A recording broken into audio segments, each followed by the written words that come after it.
Okay, great. So Ben, it's all yours. Well, it's a real pleasure being here today, and thank you, Radhika, for inviting me to moderating what I think will be a very enlightening and important discussion.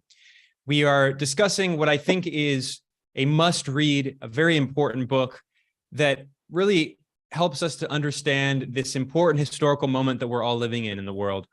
I'll begin today by saying that I'm speaking from Beijing. It's night here. Good morning to people on the other side of the world.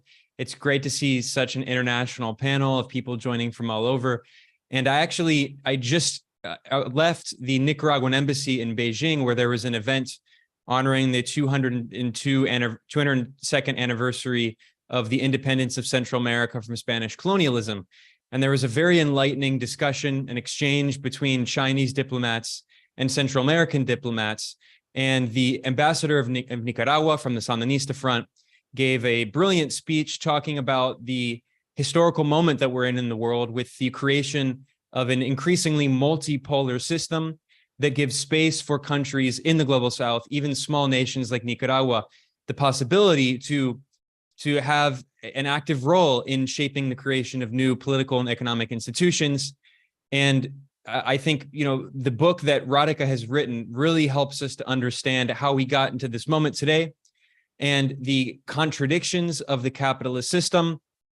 I think she does a brilliant overview of the political economy of capitalism in various different stages up through the neoliberal era and today. And I think, the title is very simple, but it does very much explain the kind of three central contradictions that she explores: the contradictions inherent within the capitalist mode of production, coronavirus, the COVID pandemic, which unleashed and exposed even more contradictions of the neoliberal system. Many have said that you could say that the 2008 was the beginning of the end of neoliberalism, and COVID was the end of neoliberalism, where even the most neoliberal governments, the most financialized economies like in the United States, were forced to return to a robust welfare state, although now we see that those policies of social support are being systematically dismantled once again. But it exposed the inherent contradictions within this mode, this phase of the capitalist system. And finally, war. The war in Ukraine has once again shown, not after the supply chains internationally in this neoliberal globalized system were disrupted by COVID, then you had a war that further disrupted supply chains. It has contributed to a global inflation crisis, which has fueled further debate about interest rates and about the dollar itself and the exorbitant privilege of the dollar, the paradox of the Federal Reserve essentially setting global monetary policy and making debt prohibitively expensive for countries in the global south, fueling massive capital flight. Now even the hegemonic Bretton Woods institutions like the IMF and the World Bank are saying very clearly that many countries are on the verge of a debt crisis. So with all of that context, I think we can start the conversations, and I'm very excited to introduce an incredible group of esteemed economists, political thinkers, intellectuals, brilliant speakers today. And I'm going to begin with, I believe, Robert Wade is going to start today. And he's one among many very esteemed columnists, contributors today in this event. And I will say that Robert Wade is a professor of global political economy at the London School of Economics, a New Zealand citizen. He worked earlier at the Institute of Development Studies at Sussex University, the World Bank, the US Congress, Princeton University, MIT, and Brown University. So we're going to begin this very enlightening exchange today. And then after Radhika, the author of numerous books, including Geopolitical Economy and Capitalism, Coronavirus, and War, which we'll be discussing today, she will respond to to the comments made from each individual speaker. So with that said, Robert, the floor is yours. Thanks a lot.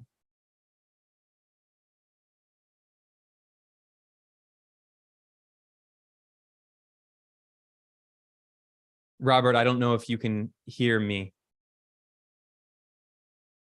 I think Robert, Robert you're is trying to muted. share his screen. You're muted, Robert.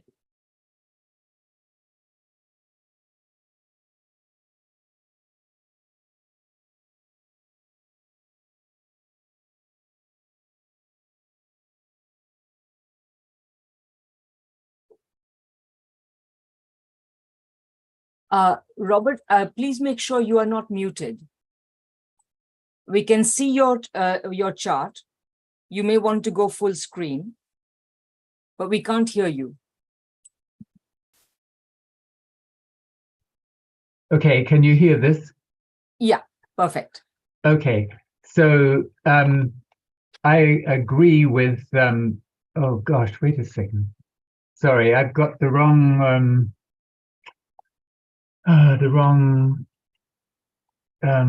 slide up. Just a second, I have to do this again. Where do I find? Do you want me to share your slide? Yes, actually, that would be safer. Okay, hang on. Okay.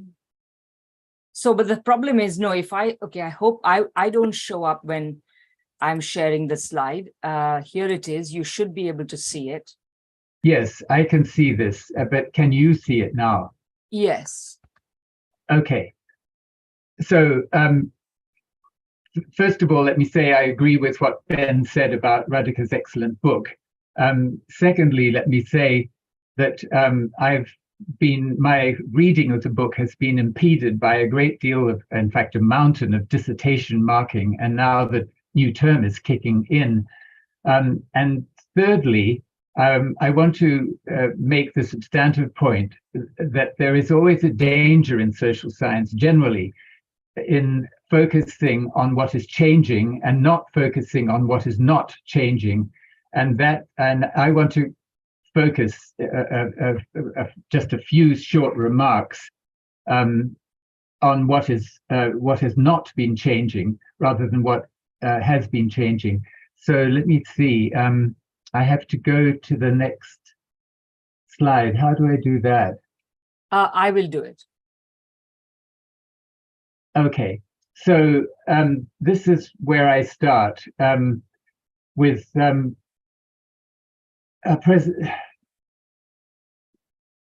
with President Xi's statement that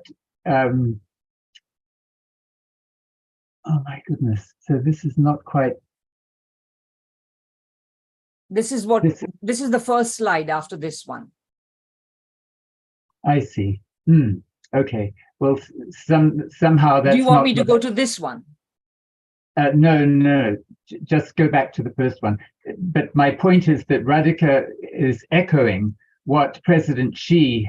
Can you go to the first slide? The next slide is echoing what President Xi has been saying, that the East is rising and the West is falling. And coincidentally, just on the front page of the New York Times International edition today, Kishore Mahbubani, the former ambassador for Singapore, is quoted as saying exactly the same thing. The East is rising, the West is declining. So I want to just present three quantitative indicators which seems to me to qualify that very broad statement.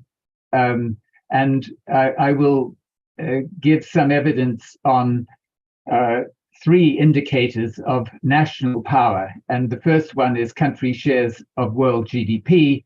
This is not in purchasing power parity terms, but in current nominal dollars, referring to the US, the EU, China, and Japan. Their shares over time from 1960 till today. The second indicator, relative GDP per capita, and again, the same countries together with the world, so the US and China over that long time, and in relation to both Japan, the EU, and the world average.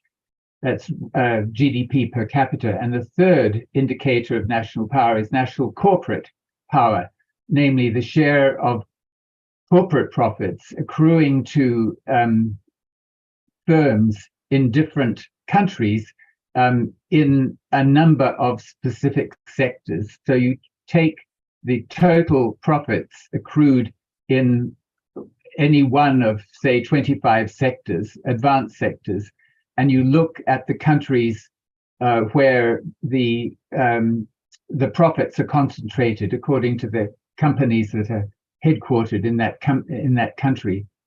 And my basic point is that the US has long been, and it remains today, the number one on all three of these measures. And I will show you in the next slides what I mean. So this is the national shares of world GDP, 1960, 2000 to 2021. The blue line is the US share of world GDP, measured not in purchasing power parity, but in current exchange rate terms. And you can basically see that although the US share has, of course, been declining quite a lot since 1960, it remains the biggest economy, well ahead of the EU, well ahead of China, and of course, very much ahead of Japan. You can see the trajectory of those four entities there. So by this indicator of national power, it's a very crude indicator, share of world GDP, the US remains number one. The next slide. The next slide is relative GDP per capita from the same time period, 1960 to 2020. And again, you can see that the US with the blue line has the highest average income relative to these other entities over almost this whole period. So the China is the blue line down at the bottom, the light blue line down at the bottom. And you can see that China, by this measure, China's per capita income has just very recently hit the world average income, and Japan and the EU well ahead of that, of the world average, but well below the United States. So the US on this indicator of national power also remains number one. Can I have the next slide? Sorry, 1 second.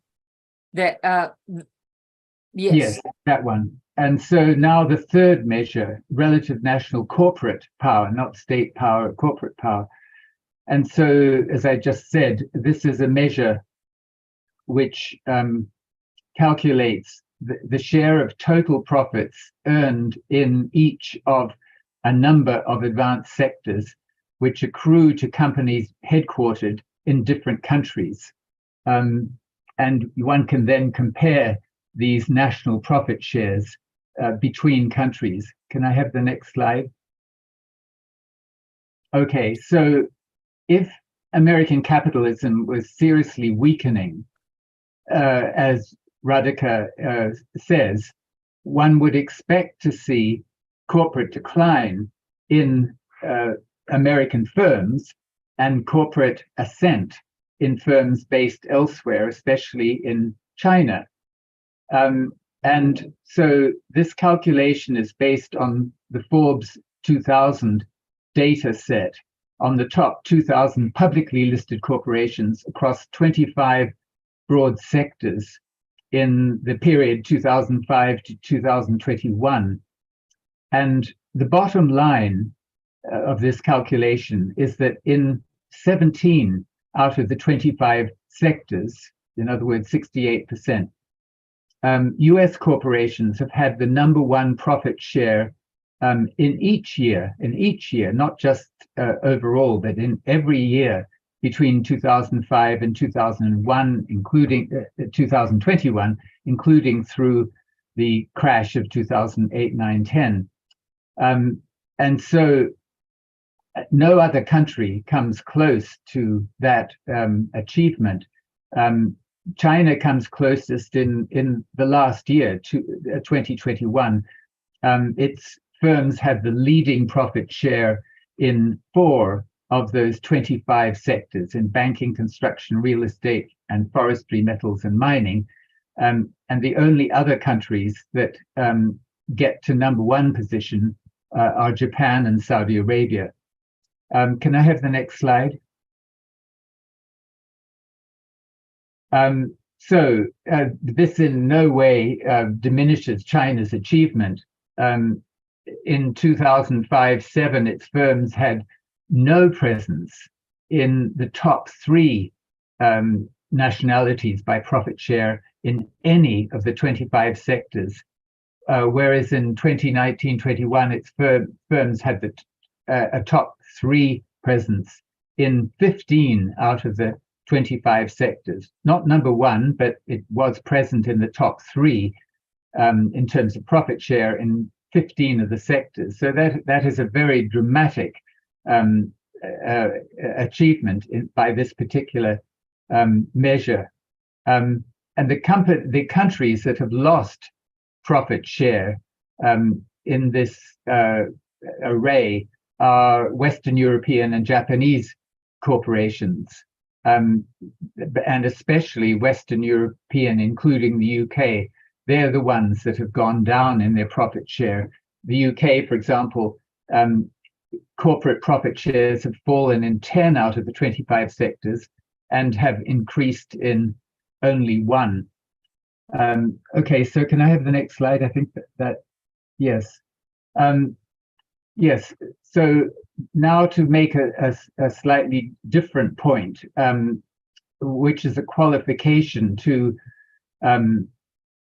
the Chinese model presented as a great success. And my point here is that we should recognize that its deep integration into global capitalism does make it more dependent than the earlier East Asian cases. And by that, I'm thinking of Japan, South Korea, and Taiwan, where their economic rise was driven mainly, not entirely, but mainly by domestic firms in terms of production and exports, whereas China's export-driven boom has depended more heavily on foreign capital, on Western corporations shifting low and then medium-valued products to China. Has depended on foreign capital more than domestic capital relative to the earlier East Asian cases.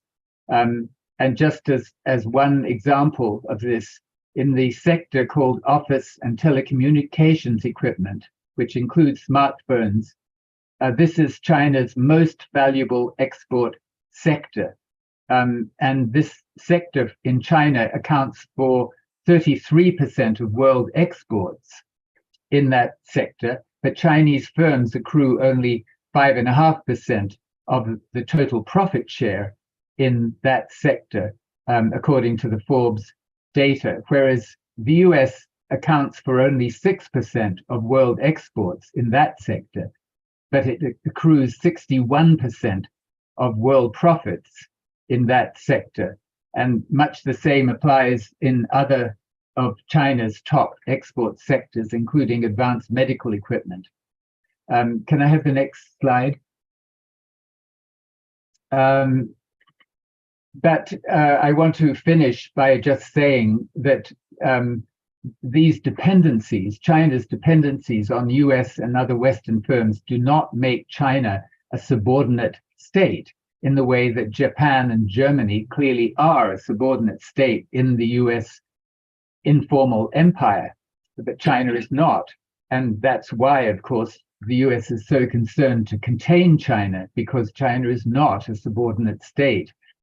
And the other qualification to this picture of dependent China is that China's industrial strategy, such as Made in China 2025, is strengthening China's national corporate power somewhat, but at least so far, that has not translated through into profit shares.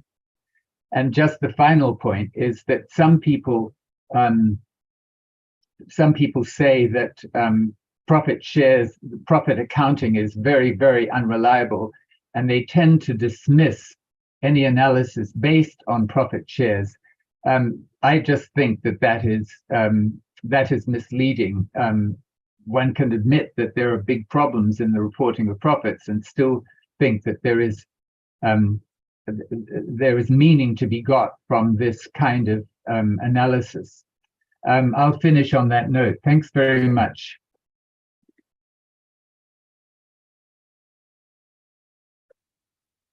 Very interesting comments from Professor Robert Wade, and it's great to see that there are a variety of opinions here today being expressed, and I'm looking forward to the discussion later on. I think he does make some good points that sometimes those of us who are very happy to see the relative decline in U.S. hegemony, we also shouldn't overstate the case. The U.S. is still very powerful economically. I would add that, according to most recent UN industrial data, China does represent 31% of global manufacturing production, whereas the US now represents only around 15%. But certainly the points you made, especially about, in terms of nominal GDP and in particular GDP per capita, the United States is still very, very powerful. I'm excited to move on to another brilliant guest who will be joining us today, Victor Gao. Victor Gao is the Vice President of the Center for China and Globalization, the Chairman-elect of the National Organization of the International Gas Union, the Chairman of China Energy Security Institute, the Vice Chairman of China Beidou Industrial Promotion Organization, a member of the Global Council of Asia Society in New York City, and an advisor to Saudi Aramco and a member of the board of directors of numerous listed companies in Hong Kong. Victor, the floor is yours. Go ahead. Thank you very much. It is my great pleasure to attend today's very important seminar. I'm based in Beijing, and congratulations to Radhika on the publication of this very important book as I agree, this very important point in history. Allow me to share with you some of the impressions or observations, especially as prompted by the excellent remarks by Professor Wade just now. First of all, comparing China and the United States, I would say if we use the nominal exchange rate, China will surpass that of the United States around 2030. Whether 2032, 2035, etc., it's not certain. And you have different projections by different banks or institutions. But I would say in another 10 years or so, and most likely less than 10 years, if we use official exchange rate, China will be larger than the United States. And if you believe in Elon Musk, by the middle of this century, China's GDP by official exchange rate will be doubling the size of the United States. China is already about 130% of the United States if we use purchasing power parity, but the Chinese government refuses to use PPP as the basis for measuring the sizes of the economies of the United States and China. Now, the other point, in addition to what Professor Wei just now mentioned, China's manufacturing output is larger than the combined manufacturing output of the United States, Germany, and Japan. This is very significant because if we still look at the hardcore manufacturing productions, for example, this is truly what matters, especially when you think about a war, the possibility of a war breaking out, for example, even though there is increasing emphasis leaning towards cyber war or drones, etc. But if you look at the traditional hardcore part of the war, manufacturing, production of iron and steel, you name it, China is really leading the world. In many productions, China's production is not only larger than that of the United States, is more than half the size of the global production. Now, another very quick point about the digital economy we are coming in. I think Washington actually had a point in zooming in on this chips war against China. I think what they originally expected, that if they can zoom in on the chips and throw a wedge into the Chinese access to the sophisticated, advanced chips, mostly designed and produced by the United States or Japan, South Korea, and China's Taiwan province, this will slow down China's economic development. Now you know what happened to this Mate 60 Pro unleashed by Huawei. It seems that Huawei refuses to be pushed down, and now you can try that by yourself. I think this Mate 60 Pro, as Huawei now openly declares to the whole world, definitely is much more advanced than the Apple equivalent. And what impressed me are 2 points, and I think each of these 2 points are very significant. One is that Huawei seems to be completely achieving self-reliance in the production of sophisticated chips. They didn't mention the measurement, for example, whether it's 7 mm or even 5 mm. Now, as revealed today and yesterday, most likely Huawei has made a profound breakthrough in 5 mm. So that means Huawei has broken out of the protection walls erected by the United States and has achieved not only the technological breakthrough, but also the massive amount of production they can line up, because they're talking about lining up about 20 million handsets between now and the end of next year, etc. And then the second thing, and if the United States cannot strangle China, including Huawei, in terms of the advanced semiconductor chips, I don't think there is anything else that the United States can think of that they can strangle China. Now, the other thing is that this Mate 60 Pro has the ability to communicate directly between your phone and a satellite 30,000 kilometers above ground. This is truly remarkable. And it is so small, it's embedded in your phone, and it can communicate smoothly, not only in terms of disasters, earthquakes, etc., but also if you try on any normal day, you can communicate to a satellite way above your head. It's not the low orbit satellites that Elon Musk and SpaceX is famous for example, but it is a very high altitude satellite, about 30,000 kilometers. Now, what is the military significance of this kind of technology? I think Pentagon really need to be thinking about if Huawei can use this miniaturized communication devices in their civilian use smartphone, they probably need to conclude that the Chinese military at least would have a similar version, if not much better version than this one. And this one is not, according to at least the public knowledge, is not accessible to any other military in the world. So that means, China is really breaking new grounds, not only in terms of the total amount of the manufacturing production, but also moving very to the forefront of these very sophisticated productions, R&D, breakthroughs, etc.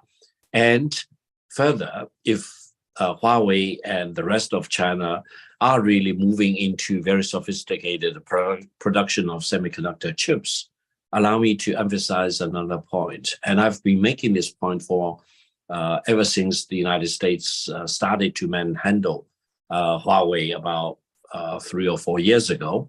That is, China one day will no longer need to import any chips from the United States or Japan or ROK or China's Taiwan province.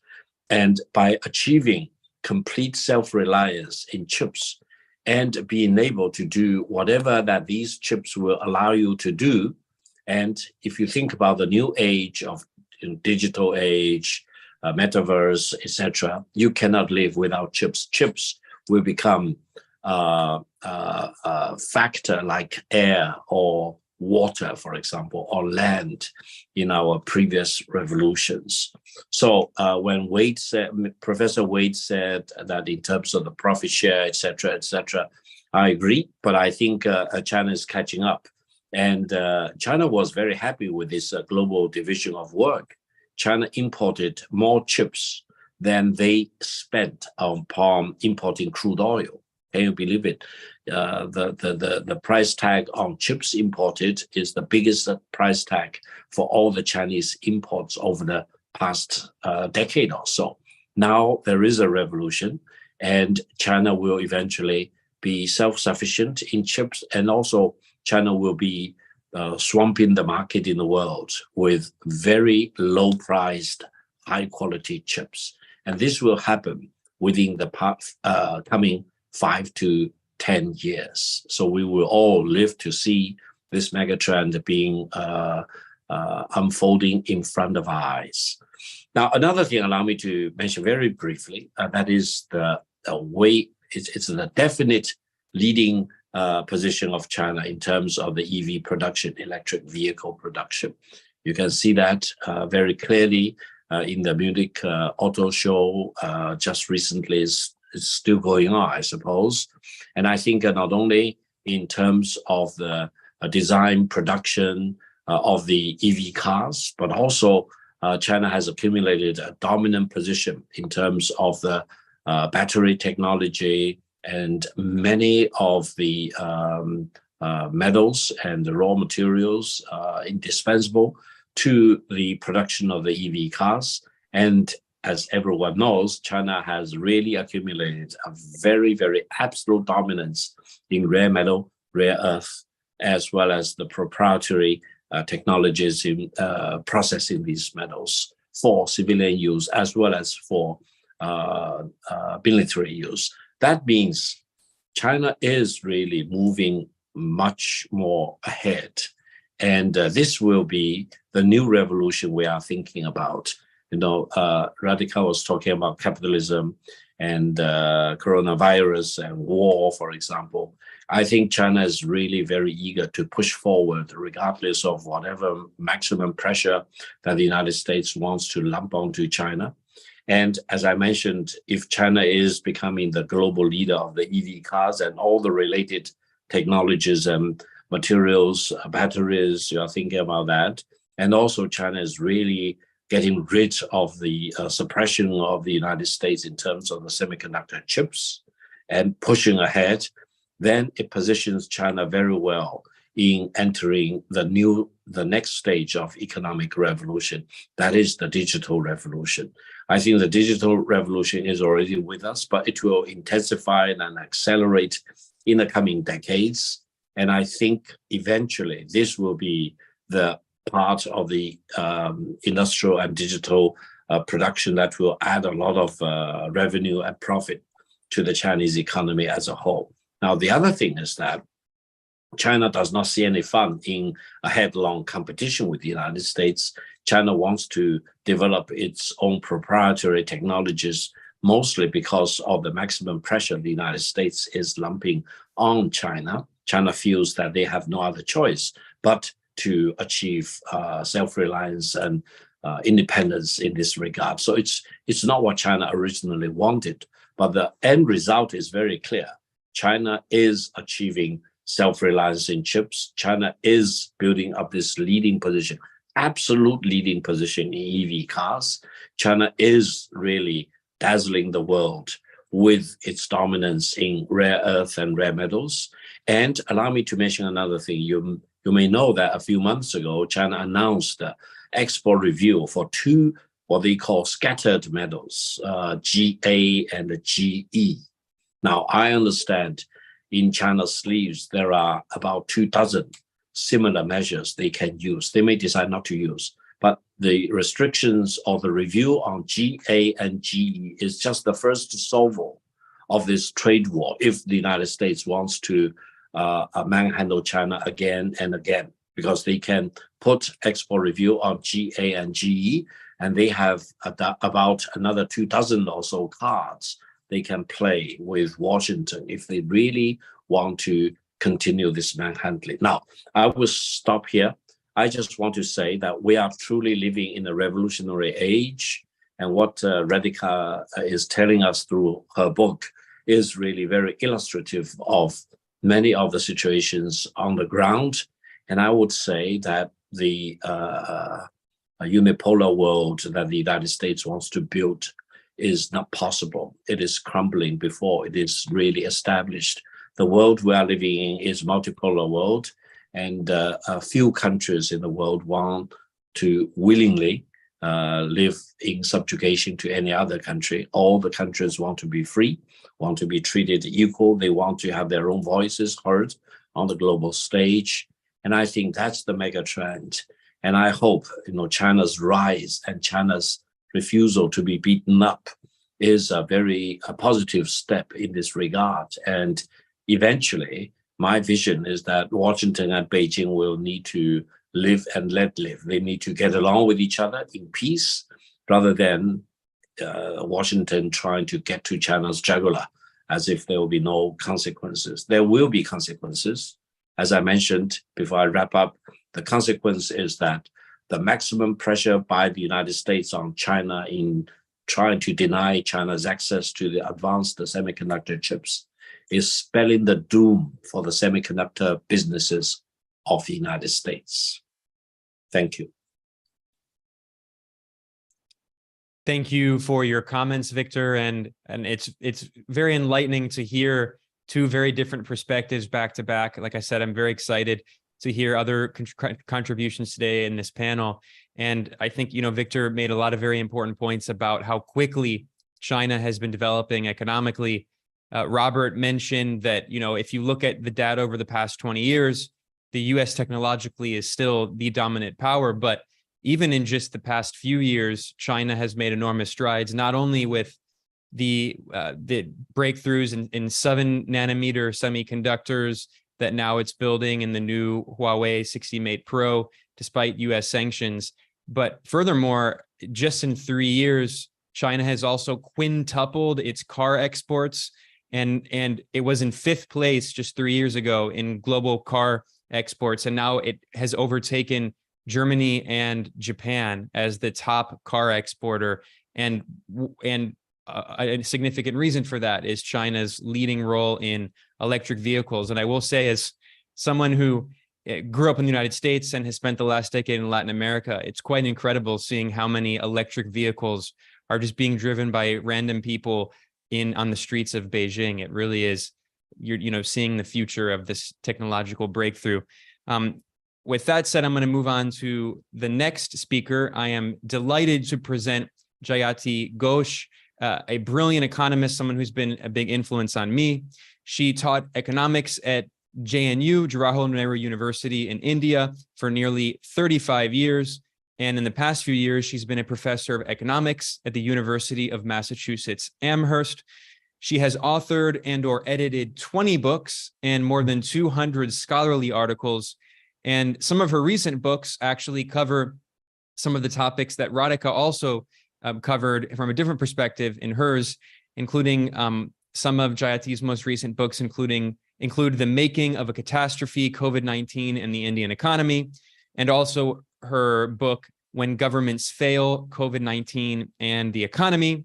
She has received several prizes for her work and has advised governments in India and other countries, and was a member of the National Knowledge Commission of India. So, Jayati, the floor is yours. Thank you so much, Ben. And thank you, Radhika, for inviting me to this fascinating discussion. Thank you also for producing such a thought-provoking book. And you can also tell it's thought-provoking with the really excellent comments we've already heard. I mean, Robert is always very illuminating, and I think many of his points were really interesting and well taken, and of course, Victor's points as well.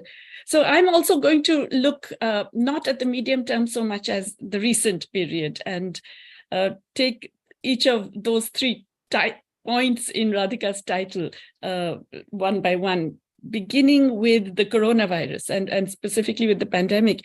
And I think, I think there's a point at which you kind of suggest that COVID-19 is the end of the neoliberal era. I don't think that's true for the rest of the world. I think, yes, it certainly changed the attitudes of states in the rich countries, in the core of global capitalism. But for large parts of the rest of the world, I don't even want to call it them developing anymore, let's say the low and middle income countries, neoliberalism is alive, well, flourishing.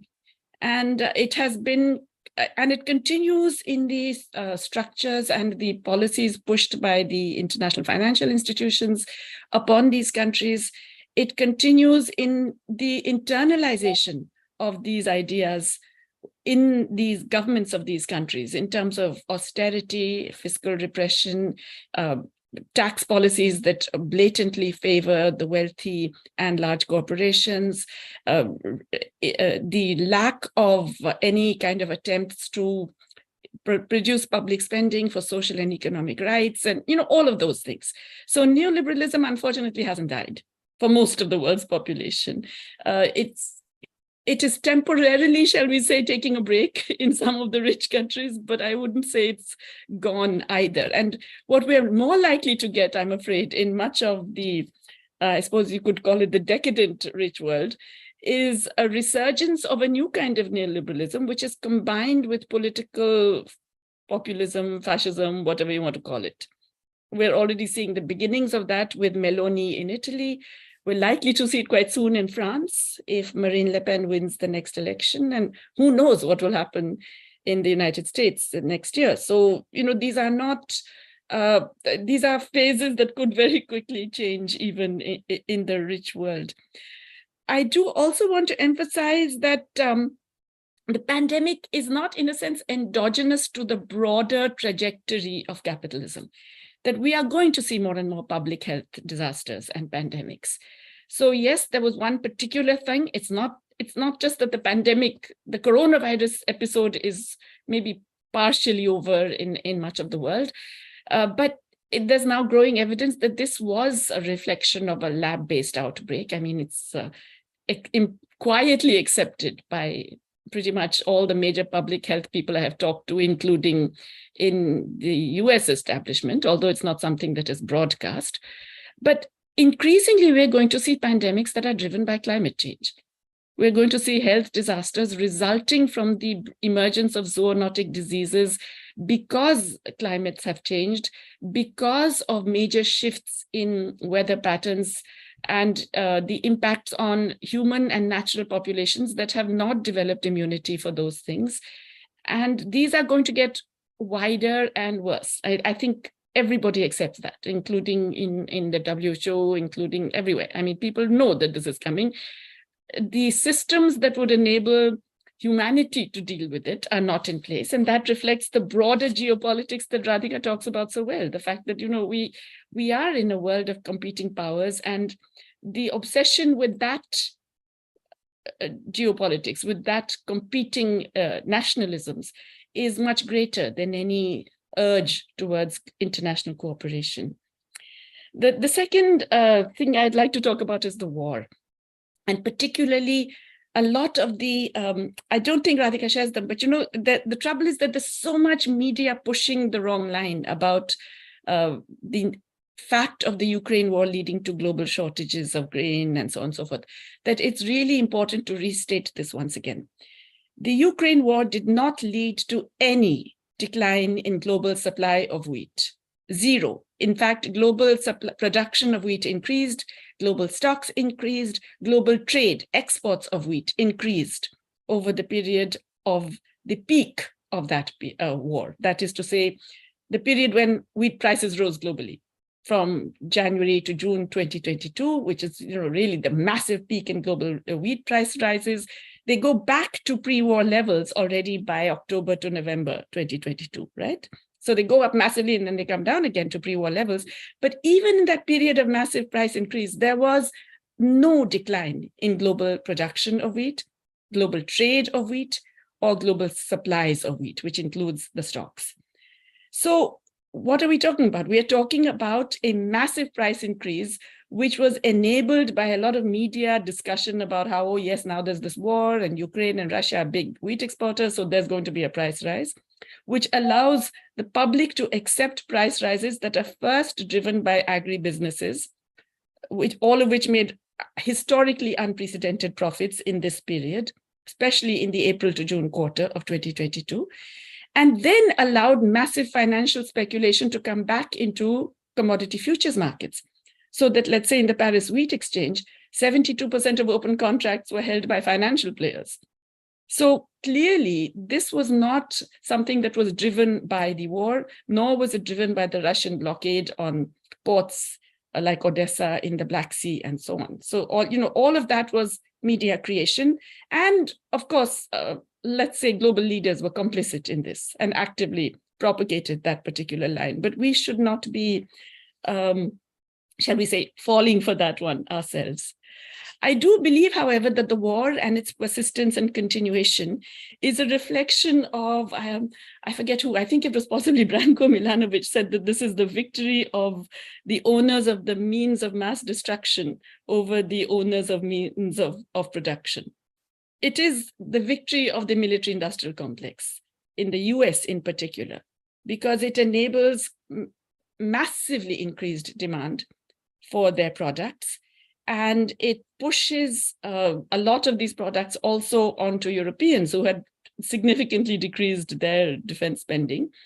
And it basically revives an industry that was otherwise, shall we say, not declining, but definitely stagnating. So the Ukraine war, if you're going to follow the money, the major beneficiaries are definitely the US military-industrial complex. And we have to recognize that. It's not necessarily a victory of US production capital or even production capital anywhere else. And that we have to therefore recognize the differences amongst capitals. There was a period when finance capital was a major beneficiary over, productivist capital. This is a period where we can talk about the armaments players being the major beneficiaries. The third thing I want to talk about is, if you like, the nature of geopolitics. And in that kind of touches on what I think Radhika is talking about, in this whole thing about capitalism. And I think her analysis of, let's call it decadent capitalism in the core is superb. It's absolutely spot on. You've got it, identified it completely. Does it follow that everybody else is socialist? There I disagree. I would not classify China as socialist. No, I'm sorry. Certainly not my vision of what socialism is. I would see it as a very, very successful state-led capitalist economy, which is successful also because of a remarkably efficient ability to discipline the capitalist class. China is able to discipline its domestic capitalists. There was a period when it was not doing so, and then Xi Jinping has brought that back in a big way and is able to discipline them and mold both finance and large bourgeoisie towards the interests of the state and the economy. And yes, it is a productivist, spectacular success. There's no question about it. And I think both things are true. I think what Robert described in terms of the relative positions and what Victor described in terms of the trends, both are absolutely true. The relative position, still China well below, but China's rate of change is remarkable and I think historically unprecedented. And so, yes, who knows, in a decade, 2 decades from now, it will, what will happen. And clearly it is on a much more upward trajectory. In that sense, I also agree with Victor that this technology war against China is really an own goal by the United States, which is unraveling very quickly. It's already unraveling, I think, as pointed out, the latest phone that is brought out, the new restrictions on Apple phones in China, all of these are going to hurt US much more than they will hurt China. And China has shown its ability to acquire and create its own technology very dramatically. Is that a victory for socialism? No.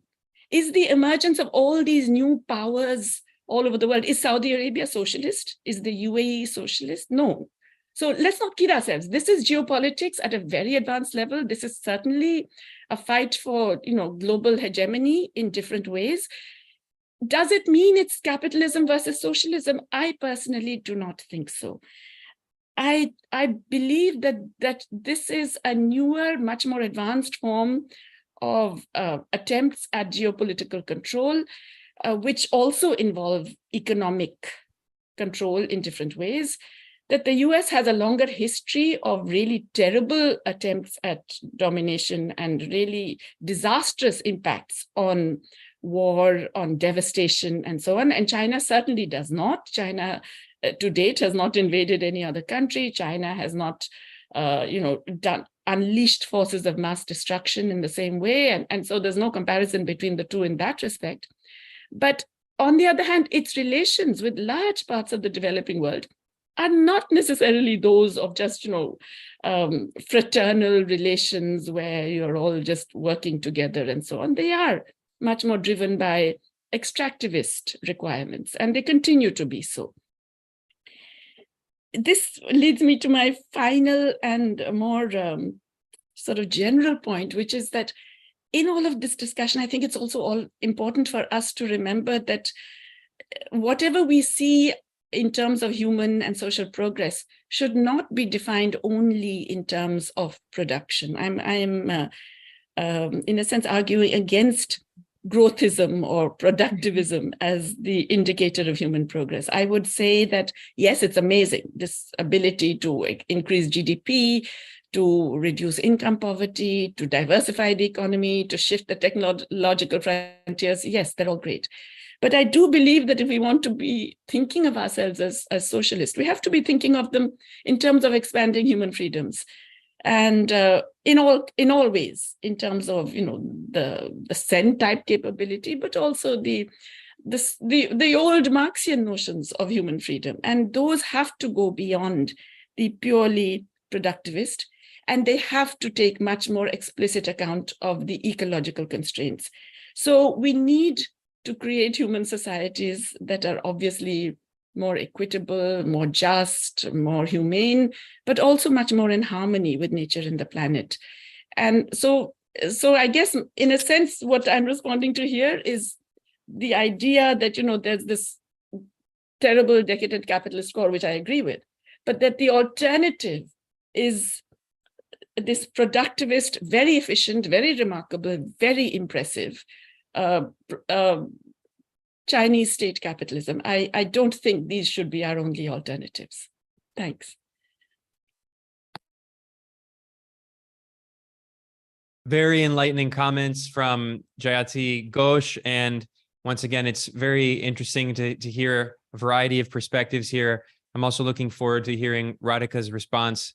I do think that she would agree that obviously the opening of an increasingly multipolar world doesn't mean that it's the same as the first Cold War, where it was clearly a battle between socialism and capitalism. There are a lot of countries that are playing both sides, like the Persian Gulf monarchies, and no one, of course, would say they're great political models, but I think it does open a lot of political space for new economic alternatives. And Jayati also made another important point, along with Professor Wade, that we shouldn't be too overly optimistic cheering for the decline of neoliberalism. Certainly, yeah, there are many governments implementing neoliberal policies. Also, Jayati made a very important point about the corporate greedflation that we've seen, and her colleague at the University of Massachusetts Amherst, Isabella Weber, her research on greedflation, it's been very positive to see that it's gotten kind of mainstream attention, and even mainstream media outlets are acknowledging now that corporate profits, even the International Monetary Fund acknowledged that in a white paper that corporate profits have contributed disproportionately to consumer price inflation in recent years. Let's continue now with another great speaker, Martin Jacques. And sorry, Martin has had to cry out. He has a book deadline like today or tomorrow. So we go to Ruslan. Okay, great. So I have the pleasure of being able to introduce Ruslan Dzarasov, who is a senior research fellow at the Central Institute of Economics and Mathematics of the Russian Academy of Sciences. He is the author of the book, The Conundrum of Russian Capitalism. Ruslan, the floor is yours. Thank you, dear colleagues. I'm honored to join such a number of outstanding experts in this field and to join this very elucidating discussion. And of course, I also want to congratulate Radhika with this new a very interesting and important book. And I think that it can be seen as continuation or even maybe even a new volume to Geopolitical Economy, her previous masterpiece. And I want to say a few words about what is so important in this book from my standpoint. I think that the great advantage of this book is that it presents, or at least attempts, and I think it is a successful attempt, to present modern capitalism as a holistic social system. And on the other hand, I would consider this picture as present as history, because Radhika based all her conclusions on historical development of historical dynamics of modern capitalism. And at the same time, she treats history not as some chain of random events, but explains its logic on the basis of understanding of capitalism as a contradictory system of value production, her second chapter. And then she applies this to the structure of modern global capitalism, to the phenomenon of neoliberalism and financialization. And on this basis, in this perspective, she explains the role of coronavirus problem and this unfortunate Russian-Ukrainian war. And I see here a very important link between structure of the world economy explained as a contradictory event and phenomenon, and the system of international relations. I think for me this is the most important, because this link is most often omitted in other great books on current stage of development of capitalism. And I think it is vital, even for this very interesting discussion between Professor Wade and Victor about the role and perspectives of China. I think it is important to see this problem in the global context presented in this book. What is important, I think, is that the book emphasizes the pivotal role of the 2008-2010 crisis, which unleashed this demise of neoliberalism. And then it demonstrates how neoliberalism tries to adjust to these new adverse conditions in the world, exacerbating international conflicts, and of course, focusing her analysis on Russian-Ukrainian war. This makes the picture of modern capitalism as a contradictory system of value production reliable and viable picture. And I would like to add a couple of considerations of my own conclusions to this thesis, which can support this central thesis that the crisis of 2008-2010 conditioned the exacerbation of international conflicts in the modern world. I think that the nature of this crisis is understood by a majority of authors in a very limited sense, while Radhika emphasizes that it was the end of the previous productive stage of at least US capitalism. And this is very important because I support the authors who believe that the crisis was conditioned by enormous shift of production from the global north to global south, because this was material precondition for financialization and neoliberalism. Because when production was shifted to poor countries with the only aim to cut costs of production, which became unbearable in result of so-called stagflation of the 1970s, and global capitalism, US-led capitalism, found this way out from this impulse to shift the burden of production, costs of production, to developing nations, to China, India, and other countries. And this was accompanied by development of financial markets on the basis of financial speculative capitalism. And it is not an accident, because now financial markets greatly increase their role of redistributing incomes created by poor nations in favor of transnational capital of Western countries. And I believe that this created preconditions and historical backdrop for current events, including US-China conflict and Russian-Ukrainian war, because such a situation when Asia is the major producer of goods and the West is major beneficiary of financial incomes associated with creation of these goods. This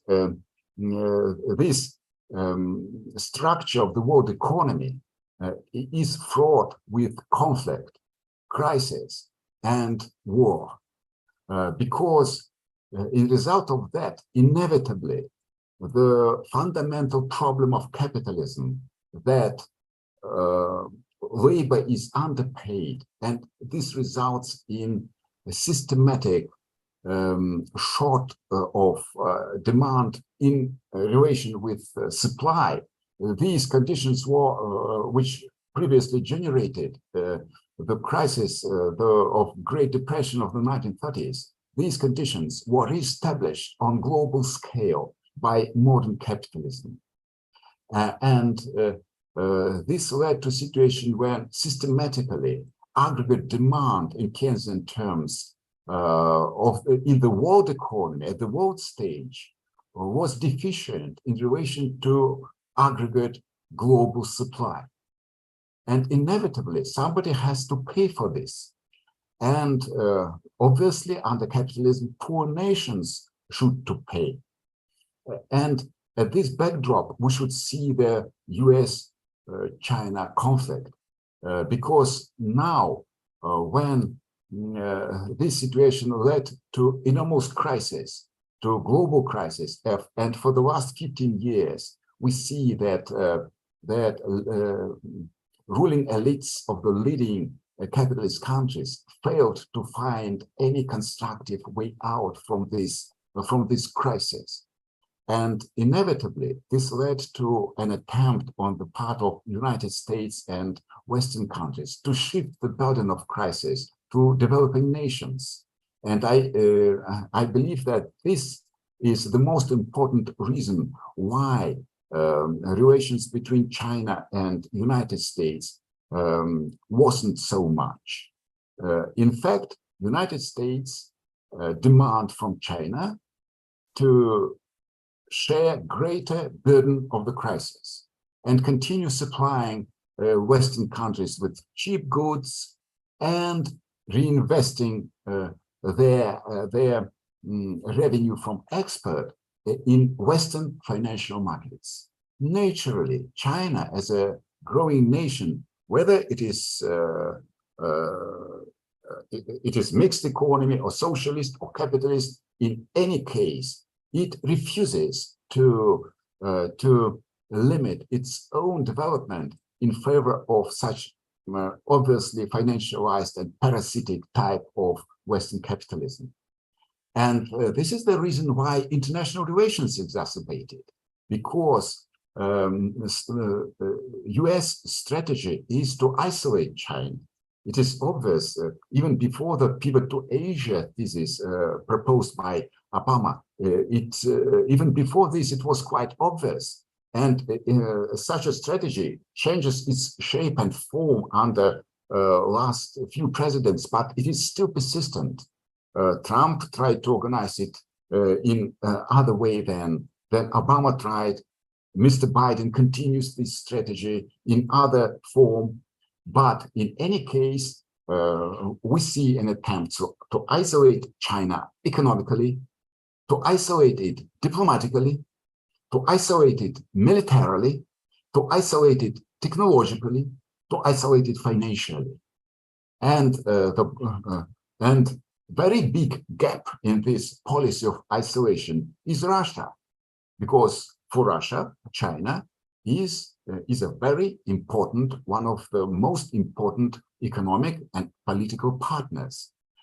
And without Russia joining this policy of isolating China, this policy will not succeed. And this is, I believe, it is the reason why Western countries now try to suppress China, and why this proxy war, US-led proxy war, was started in the terms in which Radhika put it down in her book. So I think that this is the most important reason why this war started. It is the struggle of the Western countries against China. So these two, Russian-Ukrainian conflict should be considered in close connection with US-Chinese relations. And I believe that expansion of NATO to the east, which was the most dangerous international event for Russia, to which it reacted by this joining this war, this expansion of NATO to the east should be considered in close connection with this US-led strategy of isolating China. And Ukraine is the most vulnerable point for Russia, because these two countries were, up to recent dramatic and tragic events, were so closely interlinked. And revival of China was seen by its ruling elite. Reviving of Russia after breakdown of the Soviet Union was seen by its nascent capitalist ruling elite as leadership in the former Soviet space. I'm not sure that this policy is fair. It is absolutely capitalistic, extractive, suppressing. Russian capitalism tries to become local core for the former Soviet space. But in any case, it was done on the same political and legislative foundations on which the West tries to impose its domination over the world economy and over developing countries. So in the eyes of Russian ruling elite, this policy of Russian domination in the former Soviet Union space was absolutely justified, but it goes against Western strategy. Both strategies are unfair, and this led to this unfortunate war. And I'm afraid it is a challenge not only for Russian capitalism, but for Chinese attempt to delink from Western countries as well. I think that Radhika's book provides a very good analysis, very deep, insightful analysis, which helps us to see this picture of this war as a part of the holistic picture of modern capitalism. Thank you. Thank you, Ruslan, for the very insightful comments and contributions here. I think especially the point you made about the importance that China has played in the global political economy. Earlier, part of our discussion was largely looking at the US economy and the Chinese economies in isolation. But when you look at how inextricably linked they are and how US economic growth has been largely contingent upon China's role in global supply chains, I think it's a very important contribution. Also, your point stressing how US containment policy toward China is so closely linked to the proxy war against Russia, and how this has also driven China and Russia together. I'll briefly say before I move to the next speaker, your comments reminded me of remarks, very candid remarks made by the EU foreign policy chief, Josep Borrell, last year, where in off-the-cusp remarks at a speech for diplomats in Brussels, he said that the cheap energy from Russia and the cheap consumer goods from China did more than all of the central banks in the world to contain inflation. And coming from the mouth of a political figure, not an economist, you know, a lot of people kind of ignored those comments, but I think they're very revealing, and it shows that even in Western capitals, there is a lot of acknowledgement of how important China and Russia were to the Western political economy as well.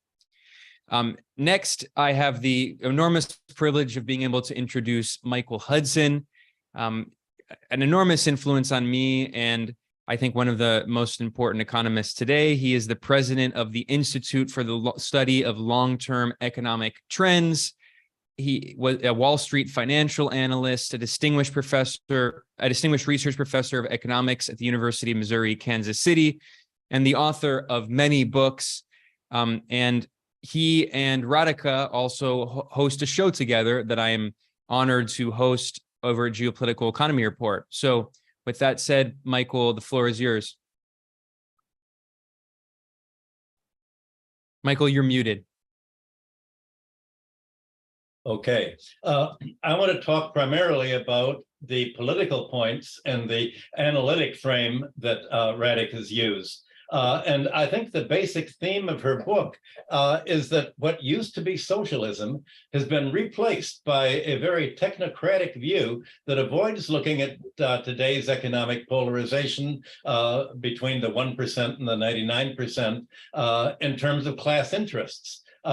She focuses as I do, on the financial interests that have replaced industrial capitalism as the organizing force.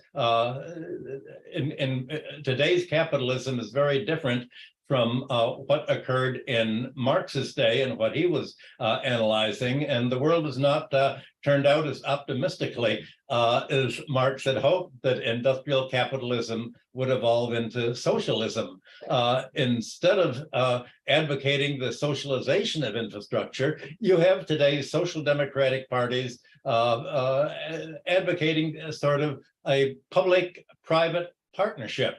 Now, Radhika's point is that this kind of partnership is not really going to have much for the public sector, except, as they say, in socializing the losses and privatizing the profits and the financial gains. But if you look at public health, education, credit creation, what used to be social democratic and Labour parties have turned Thatcherite.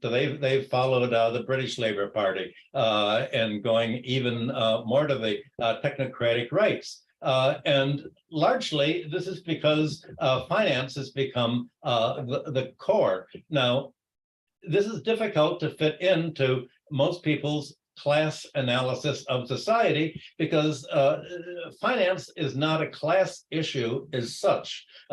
Marx pointed out that interest-bearing debt and bank money creation are external to the economy of production and consumption. They're imposed on it. And that's why he said economies don't need a rentier class. Economies don't need a landlord class. They don't need a banking class. And the role of industrial capitalism to Marx was to get rid of the rent-seeking classes, to get rid of the landlords, to get rid of the monopolists and get rid of the predatory banking, and basically to make all of this part of the industrial economy. And instead, that hasn't worked. And the socialist movements have not analyzed how seriously this has not worked. And really what's at issue is what is exploitation today, and how has it gone beyond what the traditional left has analyzed? And that's, I think, what Radhika's focusing on. Labor is not only exploited by being employed and having the employer, the capitalist, sell its products at a markup. Today, labor is exploited by having to go into a lifetime of debt if it wants to buy a home of its own, or to get an education, to get a job, or to borrow to buy a car to drive to the job, or to pay for the medical bills. All of these things that were expected to be socialized. And under a rentier economy that's dominated by the banks and landlords and monopolists, you do have a rentier class that obtains income at the overall economy's expense and is not part of it. That's why I'm very dubious about the idea of measuring American versus China's economic power in terms of GDP, since a large part of Radhika's book is how societies have coped with the virus, the coronavirus. Look at the fact that in the United States, medical care and healthcare is 18% of GDP. This is more than any other country. In other countries, it could be maybe 5% of GDP. It's much lower in China. So all of this is what I think of as empty GDP. It's rent-seeking, it's exploitative, it's unnecessary costs, what Marx called the faux frais, the false costs of production. So it's bloat. And do we really want to say, well, America's beat China in the race to have a bloated economy? The largest part of the American GDP turns out to be rent-seeking classes. The rising in the price of housing is counted as part of GDP. Interest charges are part of GDP. If you're making a you're late in your credit cards and your interest rate goes up from 19% to 30%, that's all added to GDP. America's winning that part of the GDP race, but it's empty GDP, and China's success is doing what a good industrial capitalist country was supposed to do, and avoiding this bloat, avoiding the whole kind of superstructure of financialization that has prevented the United States from actually competing with China. There's no way that somehow the United States can say, we're going to isolate China, and that's going to enable us to go back to producing our own cars and consumer goods and chips. Nothing is going to enable the United States to do it because of its high financial costs, its high real estate costs, its high healthcare costs, and its monopoly costs. It's painted itself into a corner.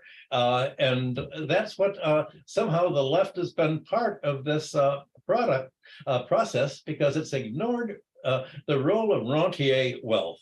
And it focuses on industrial conflict between employers and their workers, and that certainly is a very important point, but it misses the big point, the sort of vulgar Marxist view that really came out of Stalinism, was just capitalists are exploiters, not the state, not any other class. And the technocratic reformers have looked at all of this in terms of profit. I'm very wary of comparing the profits of American industry to profits of other countries, because the aim of a corporation in America today is not to make a profit. It's to make absolutely no profits at all.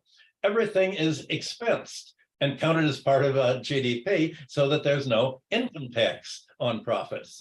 They do this by offshore accounting, by offshore banking centers, by fake costs like depreciation for real estate. If you look at the actual statistics of what goes into how the GDP sausage is made, you find quite a different picture than you get. And what's really at issue is what's going to be the role between government and the financial sector and the industrial sector. And I think toward the end, at the end of the book, Radhika makes the points of, let's compare the analysis that she's using and that I use to what other people that represent what's called the left are saying.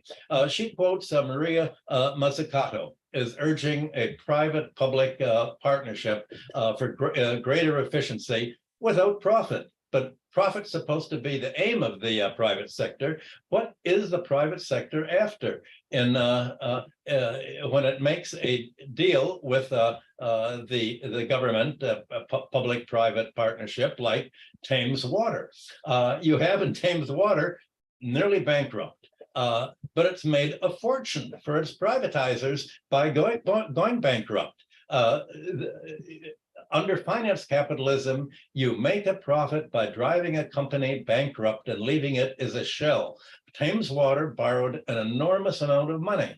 What did it use the money for? It did not use it to produce clean water and make a capital investment in fixing the leaks in all of its water pipes or doing what it promised to do. It borrowed money and it paid it to itself as a dividend, as a special dividend, as management fees. It borrowed money, paid to itself, leaving a bankrupt shell in its wake. This is how the savings and loan associations were looted in the 1980s, for instance.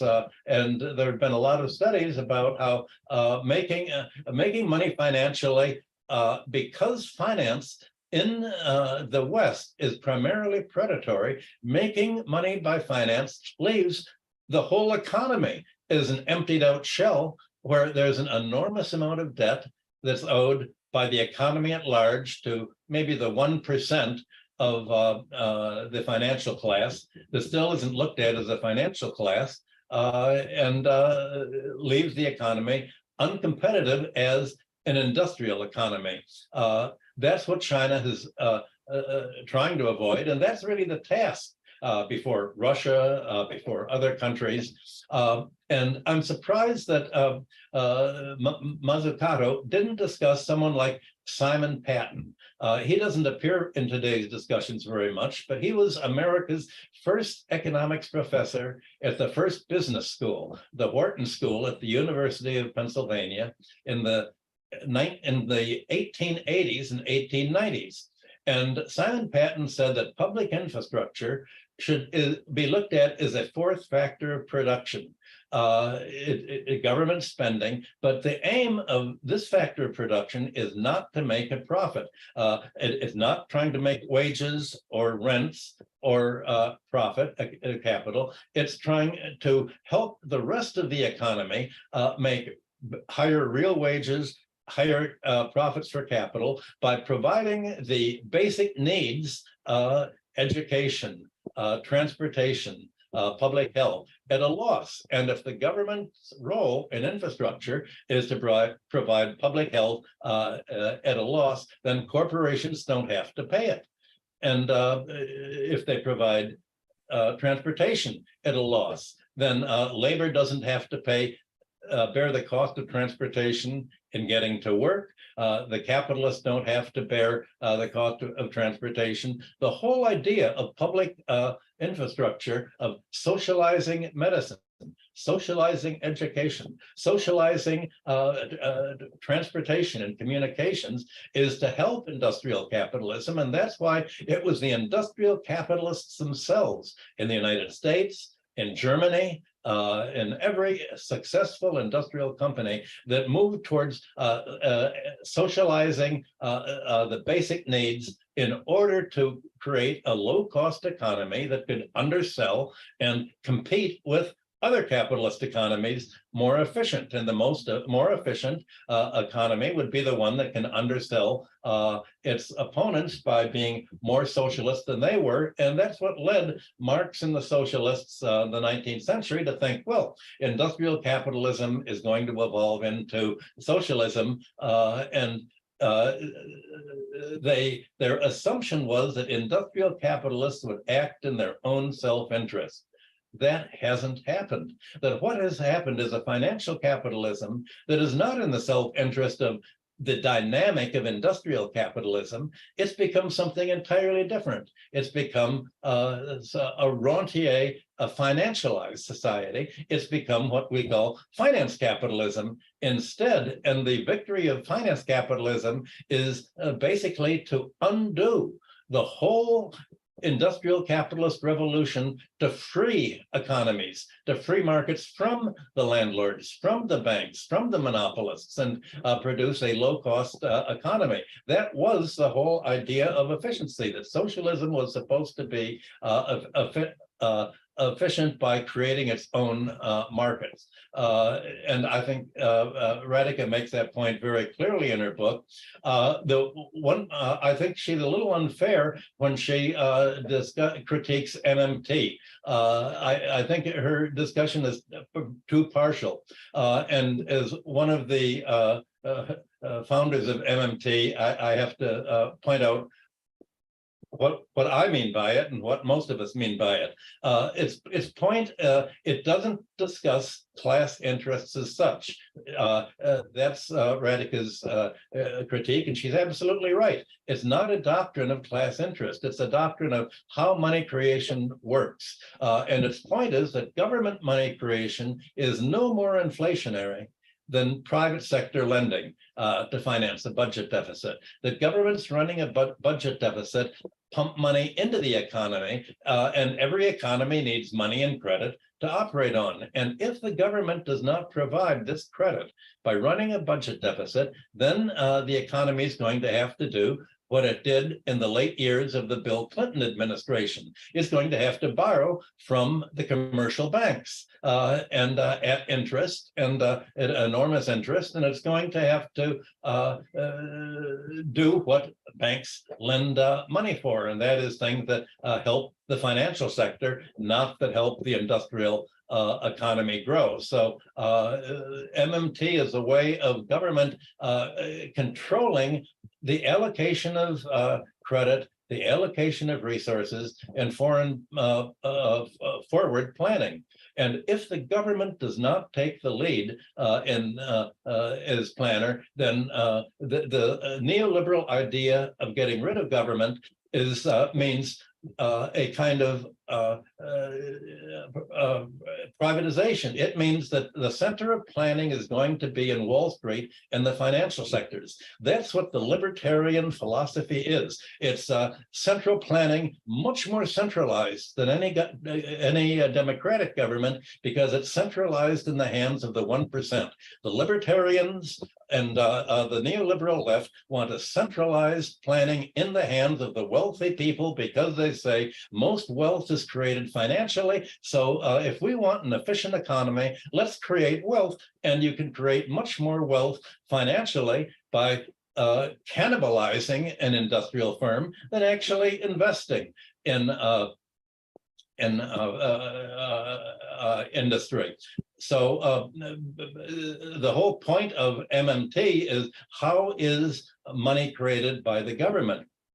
Well, that's not the whole of MMT analysis, because it's true that Stephanie Kelton, who she criticizes, doesn't discuss class interest in the talk. And she just explains what it is, what money creation is. But MMT is, we've gone around the world together, and her role is to give the introductory technical discussion of MMT. And then my role is to come on second and say, the key is, what are you going to create money for?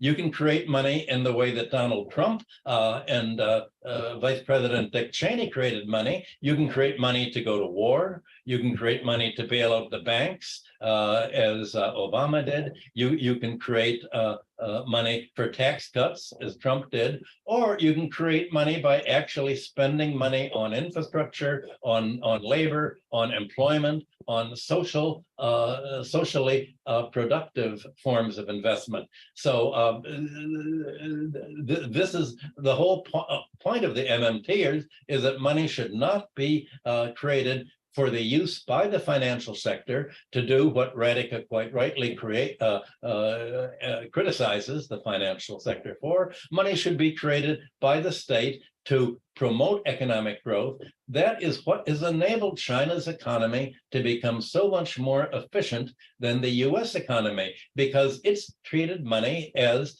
a public utility. It is not commoditized money. like occurs in the United States and in the West, and as the neoliberal left wants to do. It's treated, if the government creates money, then it can decide, what do we want to create money for? To lower the economy's cost of production, to increase capital investment, to become economically independent, as China's become independent. And I like the comment before that was made about Huawei. The United States has imposed sanctions on China, thinking that, well, if we impose sanctions on Russia and China, then they're going to be crowded out of this field. And what they don't realize is that imposing sanctions on a country has the same effect as this country enacting protective tariffs on itself. It forces the country either to become self-sufficient or to become dependent on the United States, that would love to monopolize computer chips and high technology and as intellectual property rights to yield monopoly rent. And what happens that countries, obviously, the global majority today realizes they need to avoid becoming dependent on rent-seeking the United States by being independent in essentials. And so everything that the West, the United States and Europe imposes as a sanction ends up losing this market forever. Because once other countries become independent, creating their own computer chips or whatever technology you're using, they don't need to import anymore. Now, the point has been made that China has been spending more money on importing computer chips than on importing oil. Well, just imagine, this whole market has been lost to the United States and Europe. And that means that instead of successfully consolidating control and centralizing it in the United States, companies and companies that are under U.S. control, it's lost the market. It's lost everything forever. And that is the basic dynamic that Radhika and I talk about in our program. And I think that's the basic dynamic that she described in the book. Why hasn't the left realized that this is the way to go? Why have they suddenly let themselves be hijacked? I think, and indeed, to save the rest of society from this, what is really important in understanding economy, that I think is what the book is a great contribution for. And to me, that's the whole point of it. Thank you, Michael. Very interesting comments. And today, I mean, the discussion has been extremely enlightening, and we've seen such a variety of views with so many great thinkers. And it's also quite interesting to see people who, I think so many people agree on probably 80 or 90% of things, but it's fascinating to hear the different perspectives on the different issues where there are some disagreements. And I think, Michael made a very important point. Earlier, we were talking about, whether or not we should look at China's GDP in terms of nominal terms, purchasing power parity, but Michael made a great point about how even GDP itself, regardless of whether it's nominal or PPP, it includes rent-seeking unproductive sectors like the healthcare industry in the United States, like private equity, which is destroying the economy, and all these corporators are destroying existing firms, but they're contributing to GDP growth. So with that, I'm going to now introduce the author herself, and then I believe after Radhika speaks, there will be some time for further comments and discussion. But Radhika is a professor at the Department of Political Studies at the University of Manitoba. She's the director of the Geopolitical Economy Research Group and the convener of the International Manifesto Group. She has written numerous books, including her previous volume, Geopolitical Economy After U.S. Hegemony, Globalization and Empire. And also, I should mention that today we are talking about her most recent book, Capitalism, Coronavirus, and War, A Geopolitical Economy. And that book has been made publicly available, free to download as a PDF thanks to support from the foundation Knowledge Unlatched. So with that, Radhika, the floor is yours. Yeah, thanks so much, Ben, for agreeing to chair this. I just also want to say thanks to all the speakers who have so graciously devoted their time and their effort to doing this and to engaging with what I have to say. I feel all at once honored, touched, humbled, and absolutely delighted to have this engagement and to share our thoughts. I'm going to respond in the order in which people spoke and made their points. Obviously, the richness of the contributions means that if I respond to all of them, we'll be here for many more hours. So I will try to select some main points to which I would like to address my remarks. So first of all, Robert, you started by saying that, often scholars focus on what is changing and not enough on what has not changed. And this sort of relates very directly to a point I find myself making very often, and a point that I've made both in Geopolitical Economy and in Capitalism, Coronavirus and War. And that is that since about 1914, which I have taken in my analysis to be the high point of imperialism, we have been experiencing a decline of imperialism. That's like now more than nearly 110 years of this decline. So it's clearly not as fast as I would like. And I am painfully aware of this. So the statistics that you present about the United States' might and power are sobering and interesting, but I would also like to put them in a larger context, the kind of context in which I would see them. So first of all, I would like to say that, to talk about multipolarity, to talk about the decentering of the displacement of the United States and more generally Western countries from being the center of gravity of the world economy does not necessarily require that all the countries become as rich as the United States in terms of GDP, etc. Because I think that already a certain level of productive capacity, of political stability, cohesion, etc., is already enough to prevent the United States from imposing its will on these countries. The United States, the United States has basically lost every war that it has fought, except when it comes to overrunning tiny countries like Grenada or Panama. So in that sense, its ability to subordinate other countries has always been relatively questionable, but nevertheless, so it cannot do it by force or anything. And the United States would today, for example, I'm sure love to overrun Iran or what have you, but they cannot, because the fact of the matter is such a conflict would be too costly and not necessarily winnable.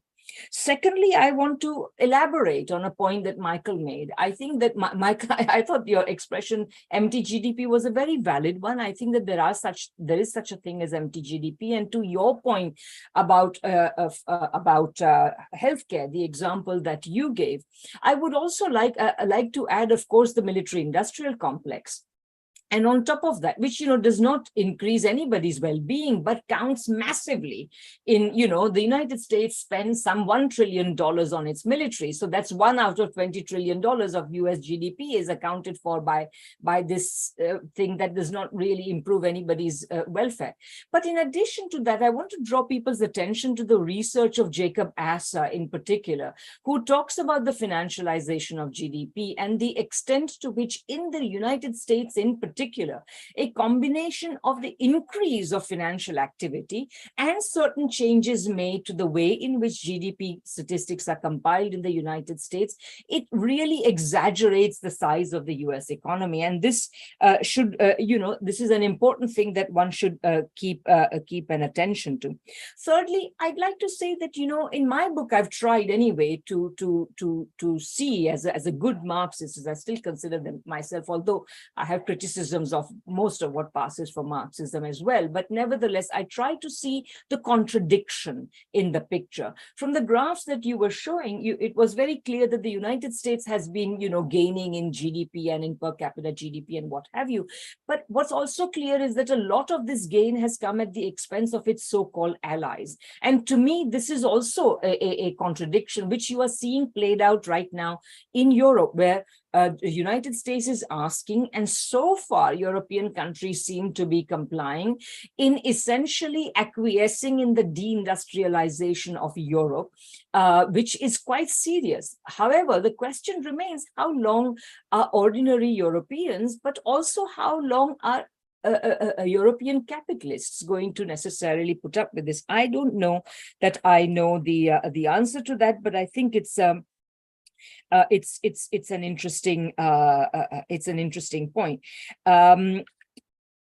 Yeah, and then finally, I'd just like to say that what you don't really, as I've already pointed out in my by pointing out the need to look at what people like Jacob Assa are saying, on the whole, even when you talk about US corporations, showing how dominant they are. I mean, Michael, you contested this by saying that, the US corporations try not to show profit, but I think this may actually be in Robert's favor. If they are not trying to show profit and then still apparently making so much profit, then Robert's point is further reinforced. But what I would like to say is that actually Nicholas Shaxson in his book Treasure Islands, where he examines the role of all these Bermuda, Bahamas, or wherever, these places where you sequester your money.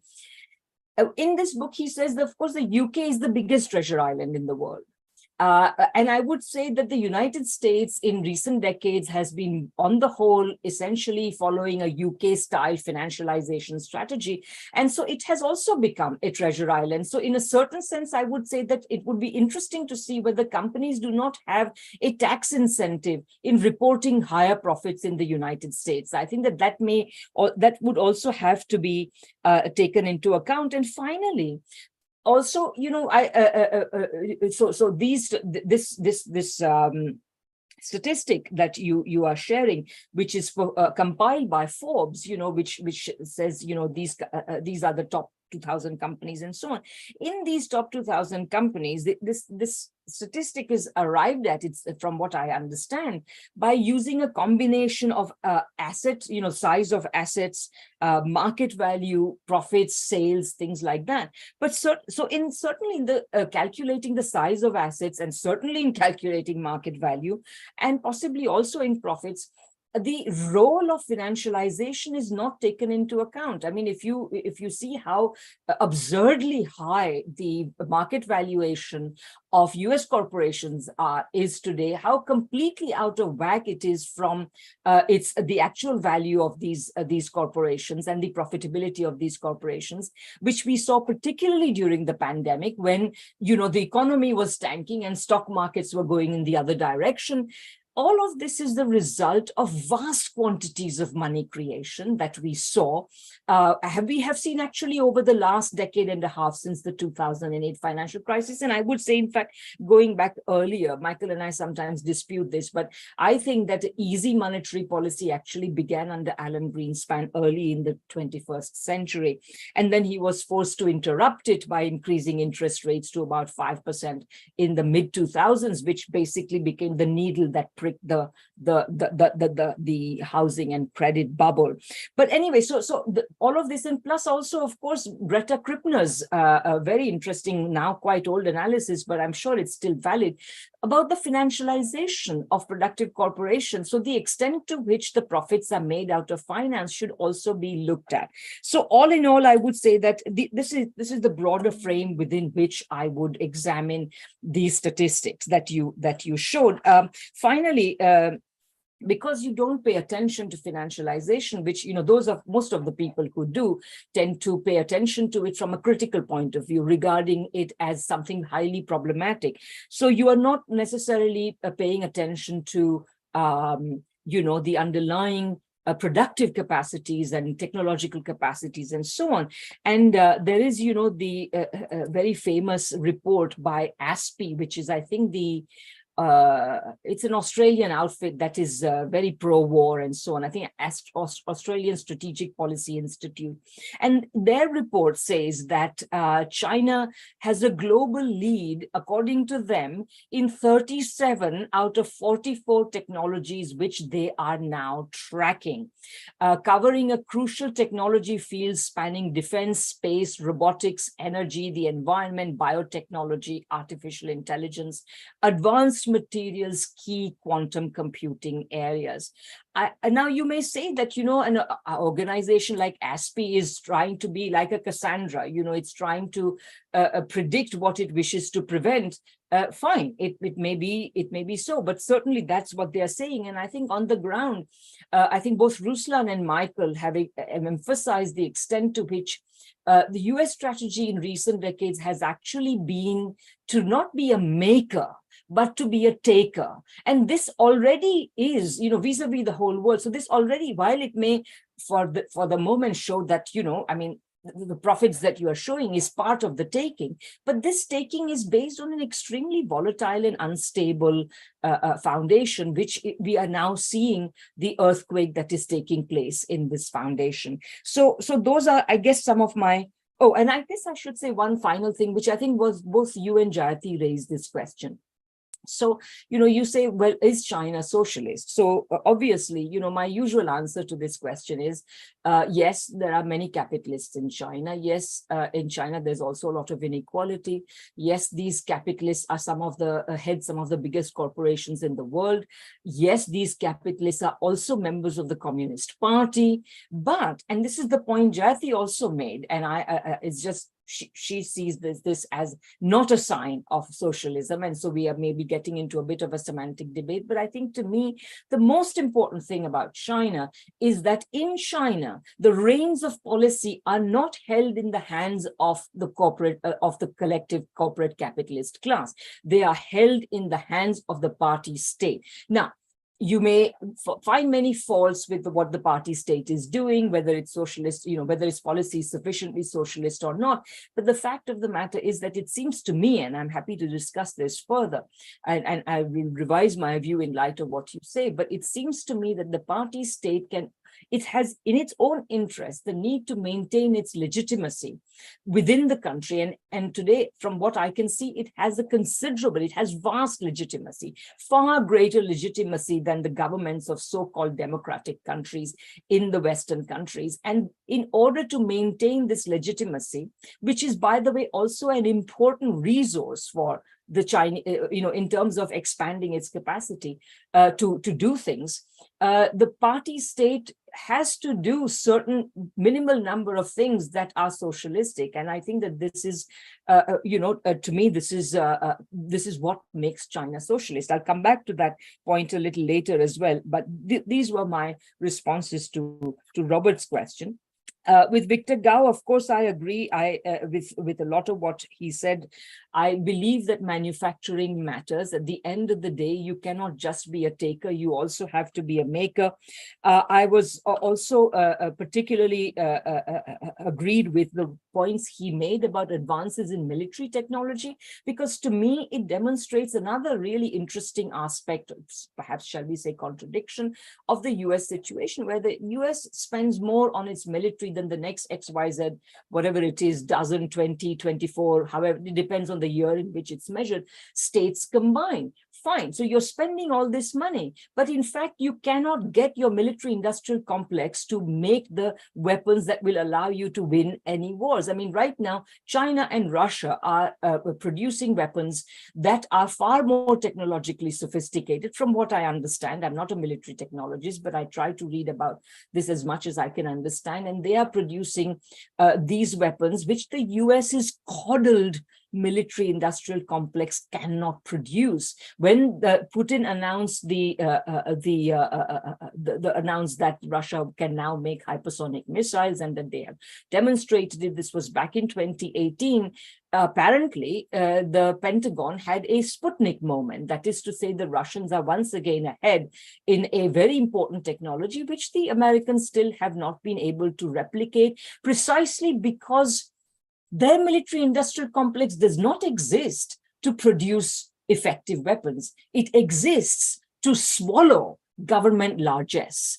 And as a consequence, you have this very problematic scenario. So I agree particularly with Victor Gao's points, you know, I mean, I will concede to him. I don't know as much as I should about this coming digital technological revolution, etc., etc. But I would say that the recent even before the recent strides made by Huawei by producing this chip that is essentially the equivalent of what the United States does not want it to import, I was already saying that the Chinese have demonstrated a remarkable capacity to forge ahead on a technological innovation. I mean, it seems to me that the party state has the capacity to essentially accomplish any goals that it sets itself. You roll up your sleeves and get down to it. And you can, you know, if the United States doesn't want you to have certain technologies, they will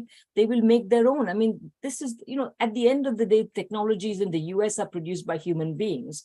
In China also, there are human beings. There are, all of them have, you know, if the state invests enough in education, training, scientific personnel, these states can do what the United States has done. So, and finally, I also would like to say that, you know, these statistics that we can see of, you know, great US power and so on, does not explain US belligerence. If the US is doing so well, why is it being so belligerent? Why is it losing its purchase over the rest of the world? And I think there, and developments in the rest of the world. And there again, Victor Gao's points about China wanting peace and development, I think have to be taken seriously.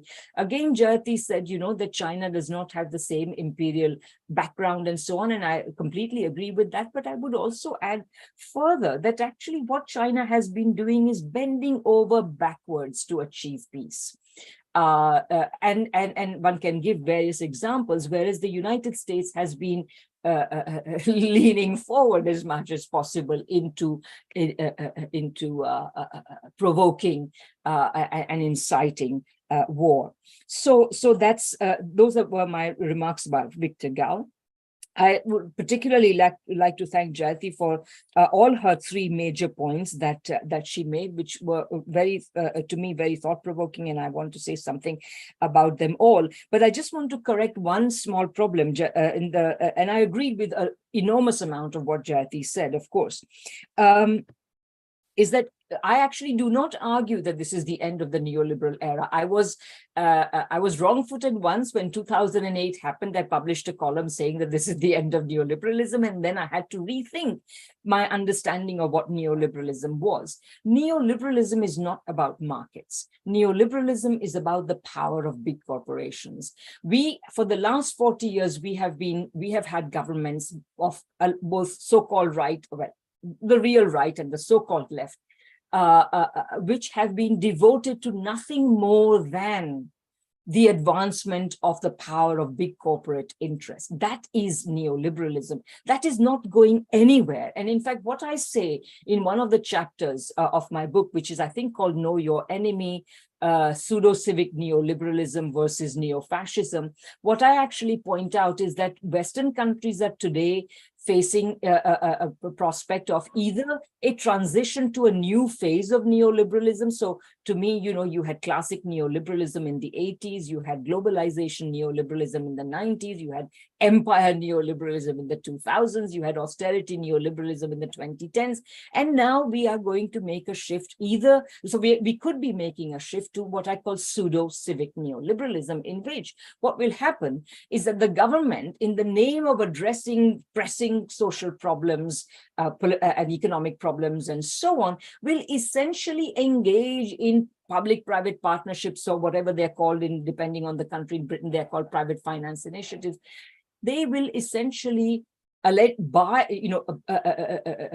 contract with corporations to produce certain things which they may well provide the public with for either very cheaply or for free. But out of which corporations will make an enormous quantity of enormous profits, enormous money without taking any risk whatsoever. So this will all look as though, all these wonderful corporations are providing us with these wonderful things, vaccines or hospitals or what have you. But this is, so that is the direction in which the Biden types are going to take us.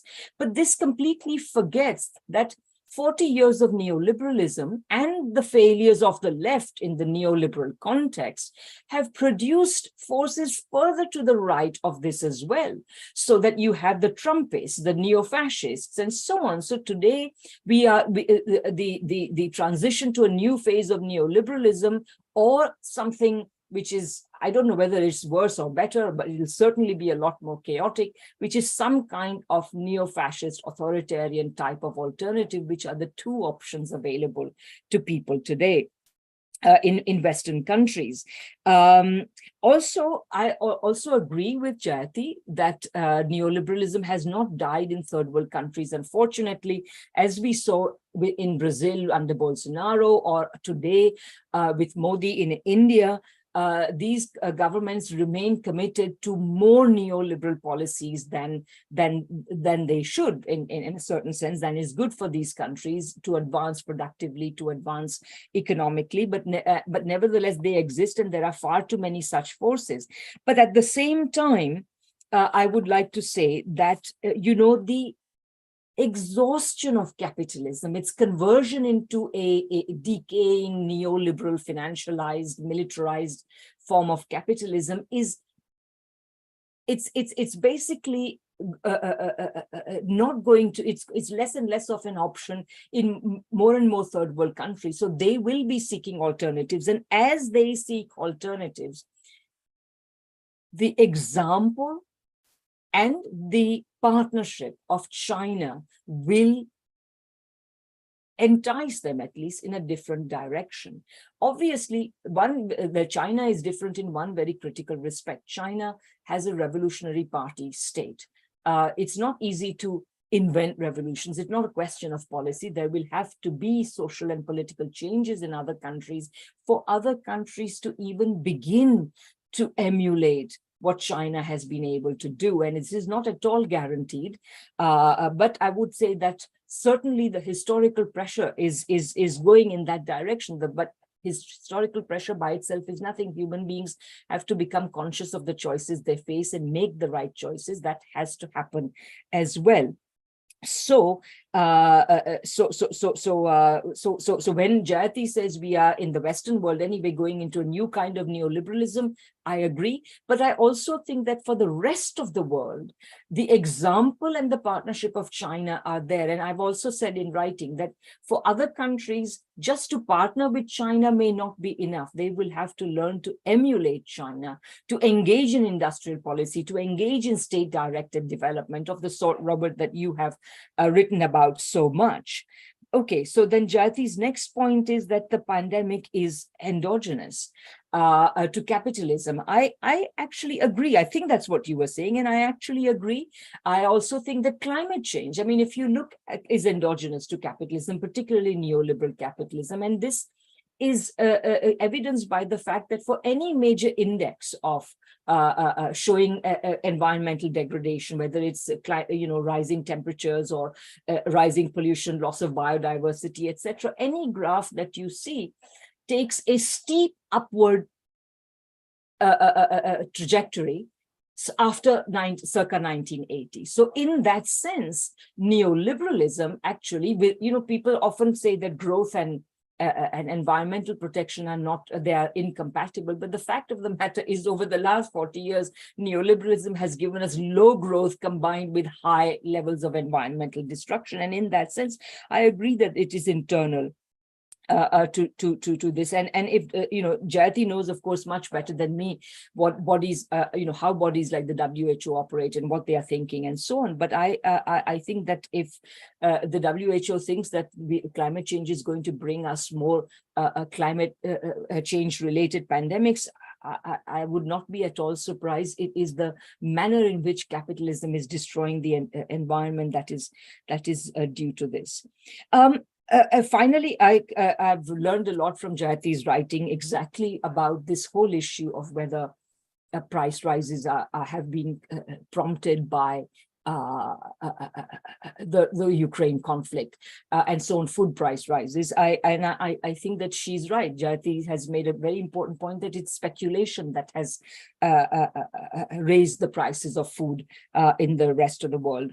So it's not the war itself. And in fact, I think that the food price issue has been politicized for that reason, to divert attention away from the real reasons. But there's also another politicization, which is that Western agribusiness is invested in Ukraine and Ukrainian agriculture up to its gills. So a large part of this whole deal about getting grain out of Ukraine is about getting the grain that Western agribusiness will profit from out of, and it will not profit from it unless it is actually sold. So the desperation to get this grain out of Ukraine is because of that. So I completely agree with you, and I also loved Jayati's phrase that this is a war between the producers war between the producers of the means of production and the producers of the means of destruction. I thought that was very, very beautifully put. And in fact, Jayati also seemed to imply that the military-industrial complex may well have replaced the fire sector, the finance, insurance, and real estate sector as central.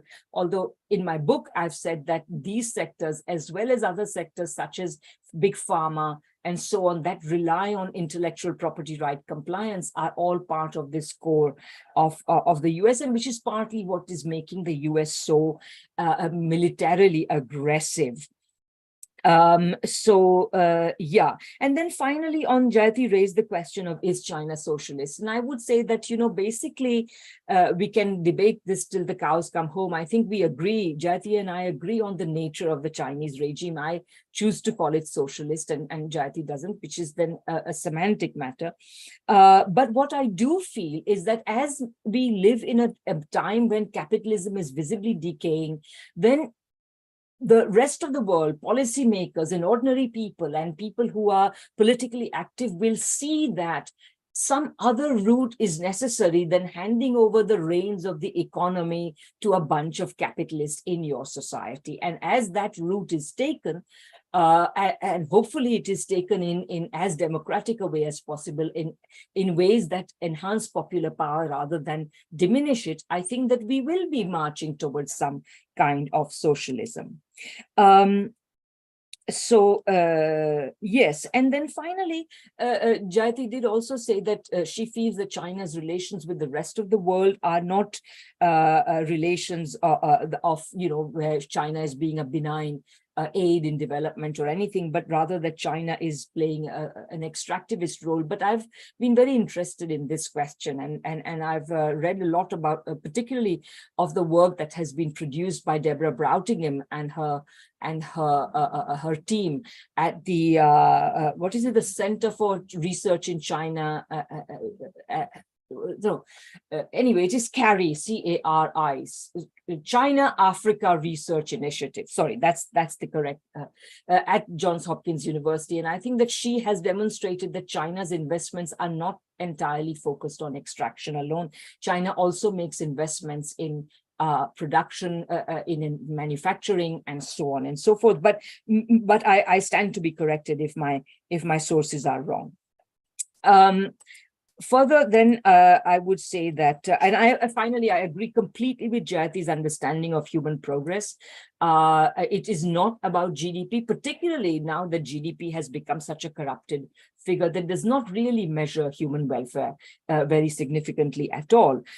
So in that sense, I would say, and that's partly why it's important to know that in order to develop, one does not need to match US GDP. What one needs to focus on, what policymakers and governments need to focus on, is how do you enhance the development possibilities of the people of your country. Ruslan, Ruslan, thank you so much for reading as closely as you have my book, and I particularly appreciated that very much. I feel that we, of course, we share so much of our perspectives, of our understanding, and so on. And I would say that your understanding, you picked up on some very key things that I feel are important in what I'm doing. The first is that the reason why I call what I do Geopolitical Economy, which is the title of my 2013 book and it's in the subtitle of my new book. The reason for that is that I think you cannot understand international relations or geopolitics in isolation from what is happening in the economy. In that sense, I'm a bit of an Engelsian. You know, Engels wrote this very important book, The Role of Force in History, and he related it. The ability to win militarily is connected with your industrial capacity and all of these things. So to me, and of course, military conflicts are also about the question of productive capacity and of course, appropriating capacity and so on. So in that sense, I think that you described what I'm trying to do in terms of explaining the current war in the context of what has happened since 2008, but also I would say what has happened since 1980, since the onset of neoliberalism. This is very, very important. Yes, and so I'm just trying to. Yes. And I think also, yes, I did want to come back on, you know, I have no doubt that you are right, that Russia, the Russian state as it exists, and you as a leftist, a good leftist, you are very critical of what the Russian state is doing. And I have no doubt that the Russian state is essentially aiding its Russian capitalists to try to dominate the post-Soviet space and so on. And I also feel that countries like India, say, for example, will be trying, capitalist countries like India will also be trying to advance the interests of their corporations with whatever sort of imperialist policies that they can come up with. But the key thing for me is that the kind of imperial policies that are today possible for countries like Russia or India are nowhere near as strong as what was possible for the traditional imperialist countries with the onset of capitalism. And the simple reason for that is the spread of multipolarity. That is to say, the increasing capacity of more and more countries to produce from abject poverty to something, a decent standard of living, and certainly to have militaries that are able to resist and governments and popular expectations that are able to resist imperial subordination, puts very serious limits to what is possible today. So in that sense, I entirely agree with you. And I also think that your analysis presents a deeper appreciation, I think, of the causes of the war in this particular aspect, the way in which what Russians want, what the Russian capitalists rather want, and what the Western imperialist states and corporate capital wanted, they were in conflict. I think that was a very deep insight, and I really appreciated it. Okay, and then finally, Michael, obviously, you and I have just so many agreements that I'm just want to say I'm very grateful for your presentation of what you considered to be the strengths of my book, which I think, you are absolutely accurate. You are particularly accurate to focus on the whole issue of financialization and the extent to which this particular phenomena represents the decay of Western capitalism. So that I entirely agree with you. As I said earlier, I loved your expression empty GDP. And also your very interesting discussion of profits. I mean, I think there was one problematic point you made, but all the other points you made were completely valid. And the fact of the matter is that the ability to take profits is not necessarily a mark of strength, and nor is it a mark of stability. On the contrary, it shows that the United States and US capital, both domestically and internationally, is standing on extremely shaky foundations, and they can be brought down by anything. On your point about MMT, I'll just say, I always say about MMT the same thing. it's not that I disagree with the rational kernel of MMT, which is that government, that if the government created money, it would be no less inflationary than if it borrowed money. And I'm totally for creating rather than borrowing money, because borrowing money just gives rich people a double like a double deal. On the one hand, they are not taxed because the government is borrowing, and on the other hand, they are given an asset, an income earning asset that that they will have instead of being taxed. And somebody asks here what MMT means. MMT is modern monetary theory, the theory that became very famous in the run-up to the last US elections, because everybody thought that President Biden would accept it and there would be an era of government largesse and so on. But see, my difficulty with MMT is this. Number one, there are 2 or 3 points. Number one, as I like to say, I like to use what George Bernard Shaw said about somebody's book about MMT. There's much in MMT that is true and much that is new, but what is true is not new, and what is new is not true. So that's the first point. The second point, so because Keynes said more or less the same thing. I mean, Keynes, we already have that understanding from Keynes. So the next point I want to make is that MMT has this notion of monetary sovereignty. Then, any monetarily sovereign government can, make as much money as it likes. But then it has had to withdraw this and say, well, maybe not all countries, well, maybe only the United States, etc. So if what they're talking about is that the United States has the right to print as much money as it likes, then what they are actually doing is they are participating in imperialist wishful thinking. Because first of all, it is imperialist in the sense that they understand this as the unique exorbitant privilege of the United States. And it is wishful because actually the United States does not actually have that right. The fact of the matter is that beyond a point, the printing of money is going to lead to a decline in the value of the US dollar. And it is going to make the US dollar less attractive. And so, and that's partly why, by the way, after Biden came to power and he announced all these spending programs, first of all, the spending programs were very modest. And secondly, they were accompanied by considerable increases in taxation. If it was so easy for the United States to print more money, why did they not just do it? They didn't do it. So that's a final. That's my main point. But for the rest, I mean, obviously, Michael, I think that all your analysis of the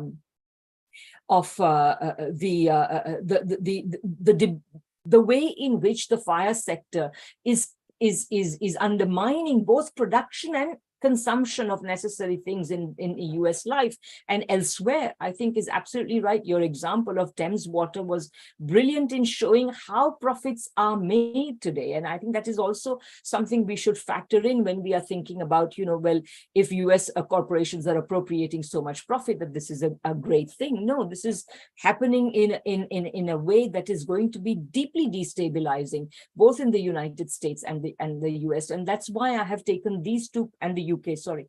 These two countries are my models because they are countries in which this type of capitalism has gone the furthest. And it is not a surprise that it is the politics of these countries that are the most chaotic, the most destabilized, and broken, really broken is what it is. That's why you have a plethora of new writing in the United States about whether the United States is going to experience another civil war.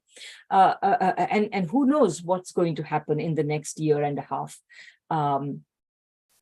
before the next US election. So I guess I should conclude all of this, come to the conclusion. Now I've responded to all the points, and I once again would like to thank all the speakers for participating in this and saying such amazing things, such important things about the main thing, which is really trying to understand the historical moment in which we are living right now.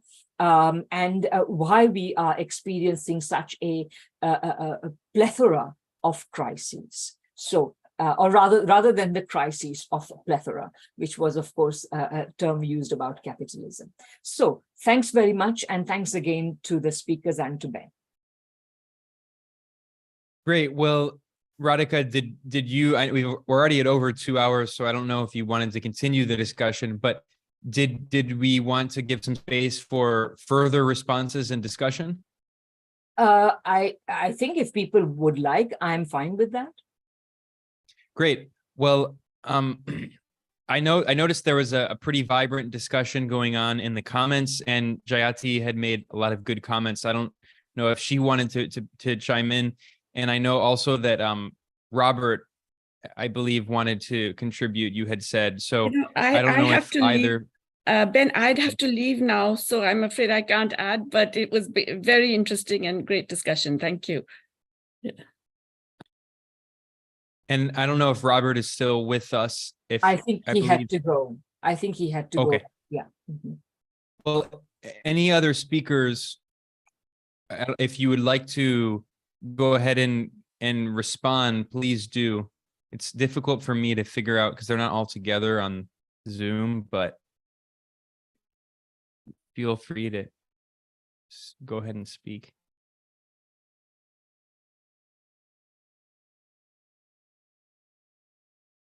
Well, I believe Victor left. It's very late here. It's almost midnight.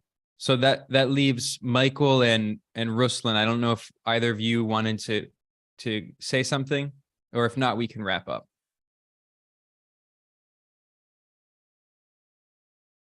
Great. Well, I want to thank everyone for joining us, and I want to remind everyone that Radhika's book, Capitalism, Coronavirus and War, Geopolitical Economy, is available for free. You can download a PDF version thanks to support from the foundation Knowledge Unlatched. I think it was a very insightful discussion. There's definitely a lot that I'm going to be thinking about. It was, again, I want to reiterate that it's always so enlightening hearing so many different viewpoints from economists and political economists who are largely in agreement on so much. This is a space where we can have discussions about some of the minor details where there is disagreement. And I think I learned a lot from this today, and I hope others did as well. So with that, whoever is live streaming, I think we can conclude. Thanks a lot. Thank you very much. This is Victor. I'm still here. Thank you. Bye-bye. Oh, thank you, Okay. Victor. Yeah. Thank you, Radhika. Thank you. Thank you, Radhika, and thank you, dear Thank colleagues. you, everyone. Bye-bye. Thank you, everyone. Thank you. Bye-bye.